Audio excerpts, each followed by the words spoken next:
बिस्मिल्लाहिर्रहमानिर्रहीम। अस्सलामुअलैकुम। अपने चैनल द उस्मान एजुकेशन में आपको खुश आमदीद कहते हैं। आज की इस वीडियो में हम बहुत ही अहम टॉपिक पे बात करेंगे। आज की इस वीडियो में हम स्पेलिंग रूल डिस्कस करेंगे। सी से पहले अगर ऐसा आ जाए तो उसको किस तरह पढ़ेंगे, तो मुकम्मल मालूमात के लिए वीडियो एंड तक ज़रूर देखें। दोस्तों, सी से पहले अगर ऐसा आ जाए तो सी खामोश लफ्ज़ होगा, यानी सी जो है साइलेंट वर्ड होगा। तो यहाँ डिटेल से समझते हैं, एग्जाम्पल के साथ देखते हैं। वर्ड है सेंट, यानी खुशबू। सेंट में सी से पहले एस आ रहा है, इसलिए सी जो है साइलेंट वर्ड होगा। सेकंड वर्ड है साइंस।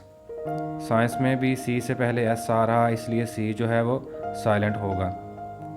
और थर्ड वर्ड है सीज़र।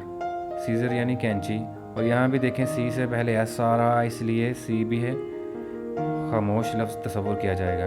और चौथा लफ्ज़ है सीन, यानी मंज़र। यहाँ भी सी से पहले एस आ रहा है, इसलिए सी जो है वो साइलेंट होगा।